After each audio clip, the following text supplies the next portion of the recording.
We moved here in 62, and that's when it all seemed to happen for me, because then they were all coming into Bournemouth.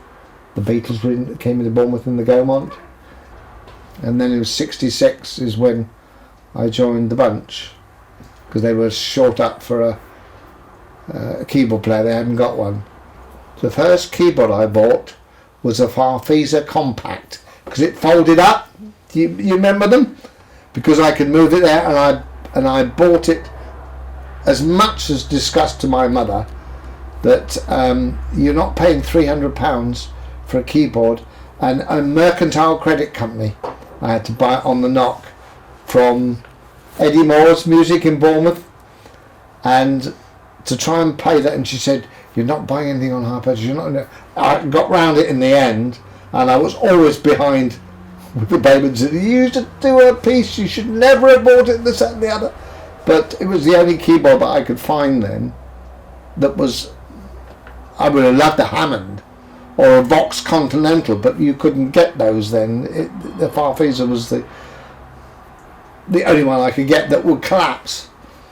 I travelled with that for 2.5 years, and it was a great keyboard. I mean, it was lovely when you went actually to see or play as a support band, which we did, and one of the support bands had a Hammond, and you used to say, well, instead of getting all my gear out of the van, I'll use your Hammond. And that was the only time I was able to be able to use a good old drawbar Hammond then and get a nice, and the band used to say, for Christ's sake, why don't you get one of those, because it sounds much better than the bloody Farfisa you're playing.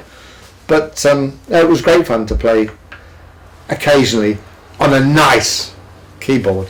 So yeah, we used to set it up, drive from here. We used to, the main chappie who was the drummer, John Sherry, lived in Christchurch in Purewell, and he used to leave there and ring the next member, 2 rings on the telephone. They knew he'd left there, and when he got to their house, then they would ring the next one down the line, and that would be the 7, and I was the last one, because they did a round trip to there, and then of course it was the A31 to London, which used to take us 4.5 hours to get to London from here, and that was a fairly good run through Romsey and Basingstoke with the elephants on it, and remember it well. And we used to, it was an amazing thing, but we used to travel all our gear up to there. We used to do that on a regular basis. We used to do the Whisky A-Go-Go in Wardell Street.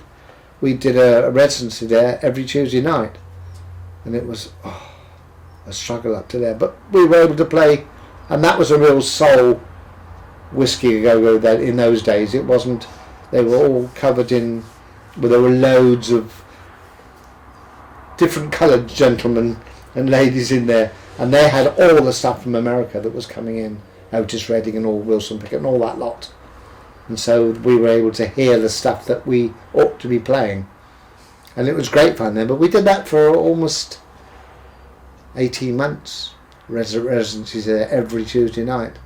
We were making 60-80 quid a gig for 7 of us, you know, going up on the only motorway services. There was only one in those days, and we used to have 3 cups of tea between the 7 of us, because we couldn't afford any more to do that. We never made any money out of it, but it was a great experience to meet everybody on the road. You used to meet them all there. Soul, really, the start of the soul music, and because soul had come in then. We were a 7-piece band with a brass section. There weren't a lot of brass section bands about, because there were 3 and 4-piece bands going about. You might have had a 5, but 7-piece, they couldn't survive on it, and we didn't survive.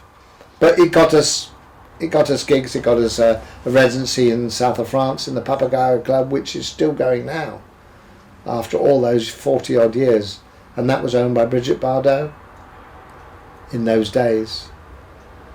And we did a 3-week residency in June there. Oh, it was great fun there. You're playing half hour on and half hour off.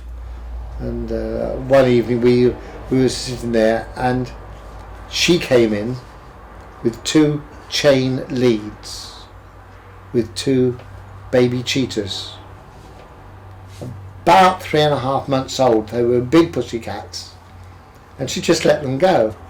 And you've never seen the audience disappear so quick, and they jumped up on the couches and people go, these big pussycats.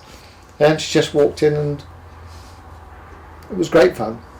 It was great fun to play those sort of places.